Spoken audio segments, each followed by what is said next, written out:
జగన్మోహన్ రెడ్డి గారు. అధ్యక్ష, జగన్మోహన్ రెడ్డి గారు. అధ్యక్ష, ప్లీజ్. చంద్రబాబు నాయుడు గారు నిజంగా మాటలు వింటా ఉంటే ఒక ముని శాపం గుర్తుకొస్తుంది అధ్యక్ష. చంద్రబాబు నాయుడు గారికి ఒక ముని శాపం ఉంది. పొరపాటును కూడా ఆయన నోట్లో నుంచి నిజం రాదు. నిజం చెప్తే ఆయన తల 1000 ముక్కలు అవుతుంది అన్న ముని శాపం ఆయనకు ఉంది అధ్యక్ష. కేస్ స్టడీలు చూపించి కూర్చోండి కేస్ సీఎం గారు. అధ్యక్ష, సీఎం గారు. ప్లీజ్ అధ్యక్ష, ప్లీజ్. అధ్యక్ష, ప్లీజ్. వీళ్ళ తండ్రి గారు కూడా అధ్యక్ష ఇదే మారుగా మాట్లాడాడు అధ్యక్ష. ఇదే అవసరం నేను చూశాను అధ్యక్ష. నేను ఆ రోజు కూడా చెప్పాను అధ్యక్ష, రాజశేఖర రెడ్డి గారు గుర్తుపెట్టుకోండి, మైక్ వచ్చిందని ఇష్ట ప్రకారం మాట్లాడొద్దండి, ఇది మంచిది కాదని చెప్పాను అధ్యక్ష. నా నీతి నిజాయితీ వల్ల ఇన్ని సంవత్సరాలు నేను రాజకీయాల్లో ఉన్నా ఏలెత్తి చూపించేవాళ్ళు లేరు అధ్యక్ష. మీ తండ్రి నువ్వు చేసిన పని వల్ల ఈరోజు ఒక దోషిగా సిబిఐ కోర్టులో జైల్లో నిలబడుకునే పరిస్థితికి వచ్చావు. నువ్వు కూడా మాట్లాడబెట్టి అడుగుతున్నా నేను. మీరు ఒకసారి ఈ డెమోక్రసీలో అధ్యక్ష బాధ కలుగుతుంది, వీళ్ళు కూడా నన్ను శాపనార్థాలు పెడతారు. ఏంటి అధ్యక్ష, నేను ప్రజాస్వామ్యం కాబట్టి వింటున్నా కానీ దౌర్భాగ్యం ప్రజాస్వామ్యానికి ఏంటంటే ఇలాంటి నీతి లేని వ్యక్తులు కూడా నా మీద వేలెత్తి చూపించే పరిస్థితికి వచ్చారంటే అదే బాధ వేస్తుంది. అయినా పర్వాలేదు, నేను మీకు సమాధానం చెప్పడం లేదు. మీ తండ్రి గారు కూడా ఇదే బాగా చెప్పారు, వ్యవసాయం దండగాని చెప్పాను, నేను చెప్పానన్నారు. మీ తండ్రికి సవాలు విసిరా నిరూపించమంటే పారిపోయాడు మీ తండ్రి. అదే మరిగా మీరు కూడా మాట్లాడుతున్నారు. నేను ఒకటే గుర్తుపెట్టుకోవాల్సిన అవసరం ఉంది.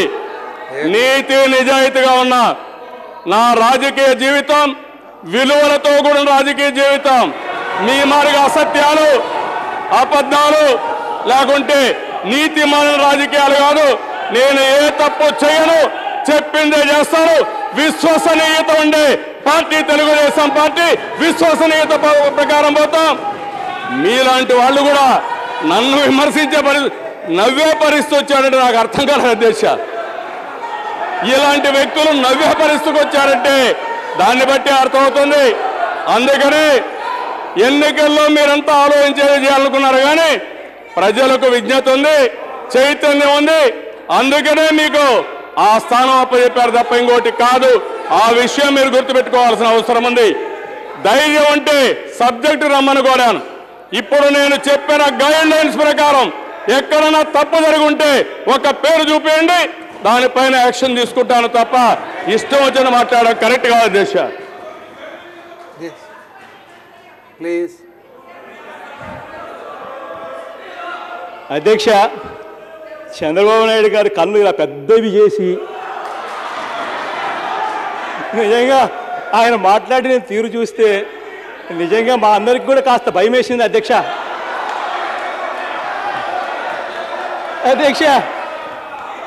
అదేవిధంగా అధ్యక్ష, నిజంగా ఇంత గొప్పగా కళ్ళార్పకుండా అబద్ధాలు ఆడే వ్యక్తిని అయితే నేను ఎవరిని చూడలేదు అధ్యక్ష నా జీవితంలో.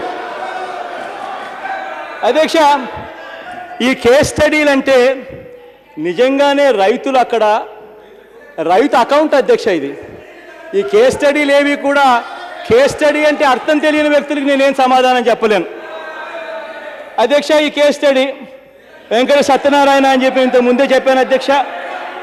0.55 ఎకరాల అధ్యక్ష. తీసుకున్న రుణం 34,000 రూపాయలు అధ్యక్ష. చంద్రబాబు నాయుడు గారి స్కేల్ ఆఫ్ ఫైనాన్స్ పుణ్యాన వచ్చింది 13,200 రూపాయలు అధ్యక్ష. ఈ 13,200 రూపాయలు కూడా ఆయన 5 ఇన్స్టాల్మెంట్లు పెట్టేసరికి ఇప్పుడు వచ్చింది 2,726 రూపాయలు అధ్యక్ష. ఒక్కసారి 34,000 రూపాయల మీద 14% వడ్డీ వేస్తే ఆ వడ్డీనే 4,760 రూపాయలు అధ్యక్ష. అంటే మీరు ఇచ్చేదేమో 2,700 మీరు ఇచ్చేదేమో 2726, వడ్డీ ఏమో 4740 రూపాయలు అధ్యక్ష. అధ్యక్ష, ఈ కేస్ స్టడీ నిజంగా చాలా బాగుంది అధ్యక్ష. ఇప్పుడు జగన్మోహన్ రెడ్డి వినండి వినండి your time no, please listen అధ్యక్ష. ఇప్పుడు అధ్యక్ష, రైతులన్నది ఇక్కడ జరుగుతూ ఉన్న పరిణామాలు అధ్యక్ష. ఇవి కేస్ స్టడీస్ అంటే ఏమిటో తెలుసా అధ్యక్ష? రైతులకి ఇవాళ జరుగుతూ ఉన్న పాటలు పడతా ఉన్న తిప్పలు, ఈ రైతులు పడతా ఉన్న తిప్పలు కూడా వినడానికి మీకు ఒప్పుకోకపోతే ఎలా అధ్యక్ష? ఇవన్నీ ఉన్న మాటలు. ప్లీజ్ దయచేసి వినండి అధ్యక్ష. దయచేసి కూర్చోండి. Please listen. నీకున్న టైంలో మీరు కేస్ స్టడీకే పరిమితం అవుతే నాకేం అభ్యంతరం లేదు. బట్ ఆఫ్టర్ దట్ సబ్జెక్ట్ మళ్ళీ మాట్లాడాలంటే ఐఎమ్ సారీ. మీ టైంలోనే చెప్పేది 5 minutes అన్నా 5 minutes కంక్లూడ్ చేయండి. Take 5 minutes and conclude. అధ్యక్ష, కూర్చోండి. ఈ సభ జరుగుతా ఉన్న తీరును మొత్తం యావత్ రాష్ట్రం చూస్తూ ఉంది. ఎంత గొప్పగా ప్రతిపక్షానికి రైతు సమస్యల మీద చెప్పడానికి అవకాశం ఇవ్వని పరిస్థితిని కూడా మొత్తం రాష్ట్రం చూస్తా ఉంది అధ్యక్ష. అధ్యక్ష, రామునాయుడు అధ్యక్ష, ప్లీజ్. విజయనగరం జిల్లా గంట్యాడ మండలం చంద్రమ్మపేట అధ్యక్ష సంబంధించిన వివరాలు అధ్యక్ష. ఈయన వరి వేసుకున్నాడు అధ్యక్ష. 50,000 రూపాయలు ఈయనకు లోన్ వచ్చింది అధ్యక్ష. అధ్యక్ష, దీని ప్రకారం నాకైతే వీళ్ళు ఏ స్కేలో ఫైనాన్స్ పెట్టారో నాకైతే తెలియదు కానీ అధ్యక్ష 15 రూపాయలు ఇచ్చారు అధ్యక్ష ఈ మనిషికి. ఆ 15 రూపాయలు డిసెంబర్ 1 ఒక సెకండ్ ప్లీజ్ సార్. అధ్యక్ష, నేను ఒక పాలసీ చెప్పాను, వారు కేస్ స్టడీలు చెప్తున్నారు. ఏ ఊరు ఎప్పుడు రుణం తీసుకున్నాడు, ఆయన పేరు అన్ని ఇస్తే 5 నిమిషాలు నేను ఇన్ఫర్మేషన్ తీసుకొచ్చి ఆయనకే క్లియర్గా చెప్తాను అధ్యక్ష. సరిపోతుంది. ఎందుకు కేస్ స్టడీలు ఎందుకు? ఇంకా ఆ పేరు అడ్రస్ ఇవ్వమనండి, 5 నిమిషాలు ఇన్ఫర్మేషన్ తీసుకొస్తాం. ఆయన చెప్పింది వాస్తవా, మేము చెప్పింది వాస్తవం, మీకే అర్థం అయిపోతుంది. దాన్ని కేస్ స్టడీలు అవసరం, రియల్ స్టడీకి వెళ్తాం, సరిపోతుంది.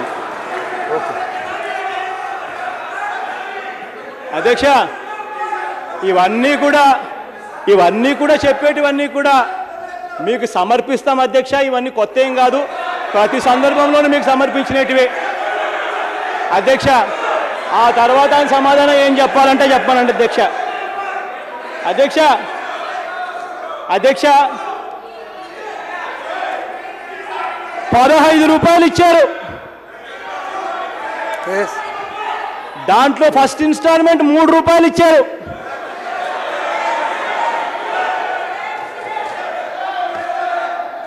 మీ గజెట్ పేపర్ ఈనాడు 15 మంది రైతులకు ఇద్దరికే రుణమాఫీ.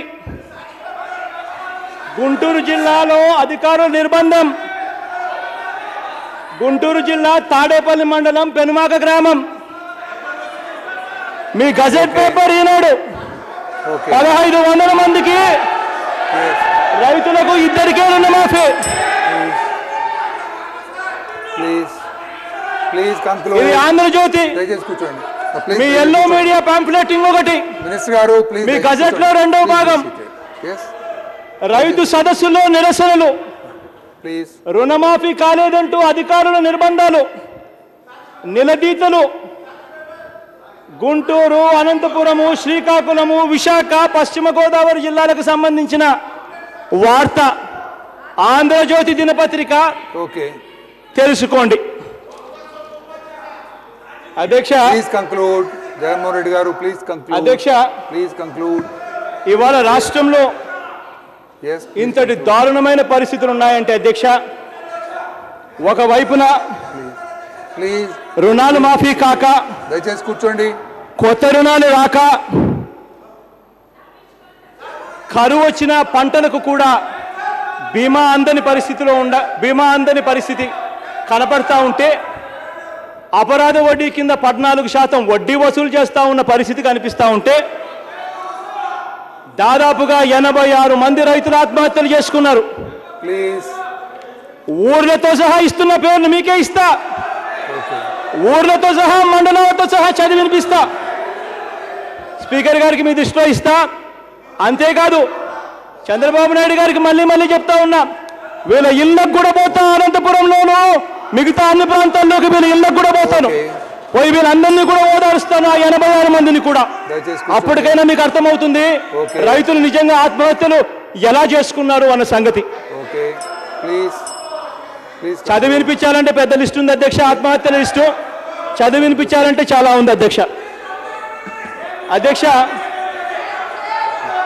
ఎంతటి బాధ అంటే అధ్యక్ష, ఎంతటి బాధాకరమైన విషయం ఏంటంటే అధ్యక్ష, ఒకవైపు కరువు వచ్చింది అధ్యక్ష, కరువు వచ్చి రైతులు అల్లాడిపోతా ఉన్న పరిస్థితి కనిపిస్తూ ఉంది అధ్యక్ష.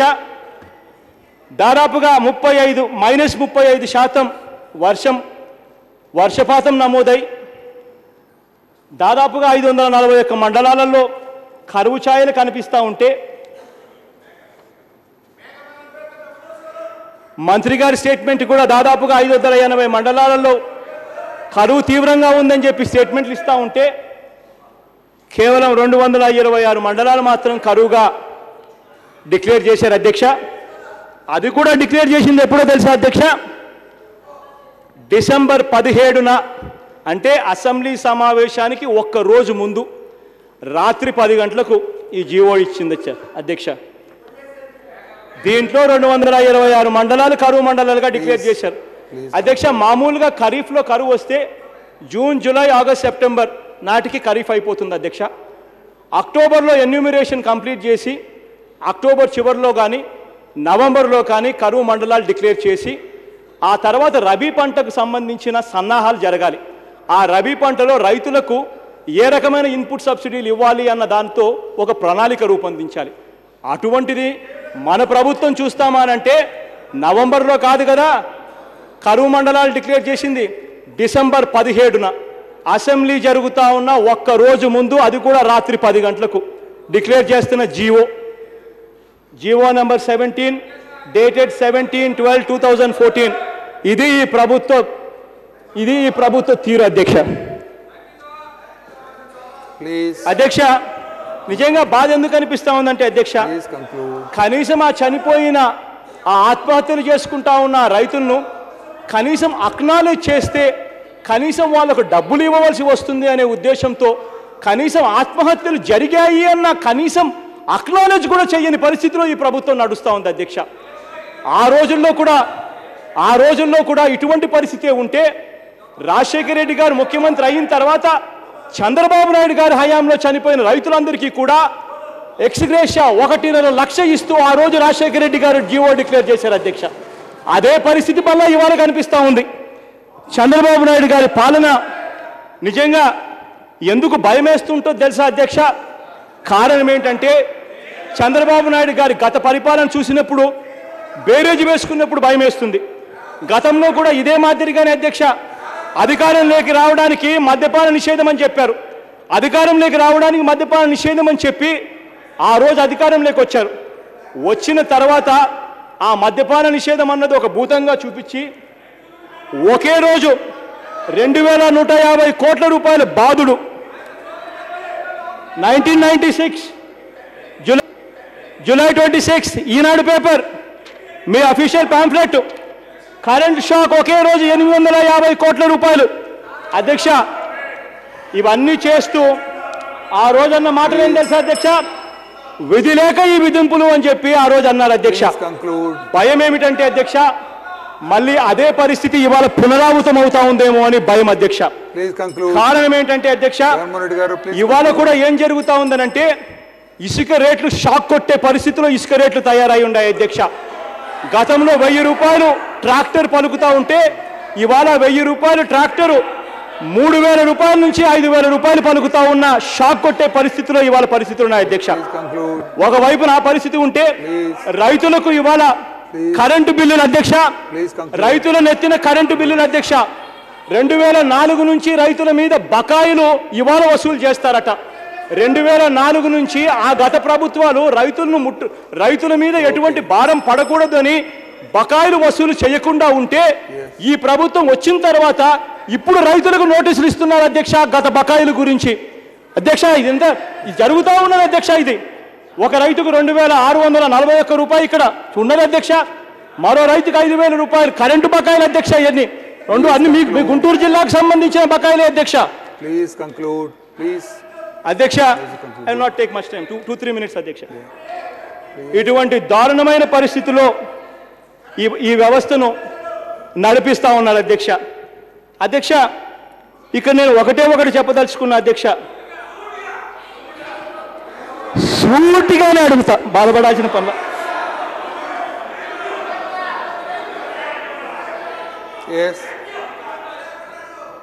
బాబు గారిని సూటిగా ఎన్నికల్లో మీరు చెప్పినట్టుగా మీ మాట నిలబెట్టుకోండి, రుణమాఫీని పూర్తిగా చేయండి అని చెప్పి చంద్రబాబు నాయుడు గారిని సూటిగా అడుగుతూ నేను సెలవు తీసుకుంటున్నాను అధ్యక్ష.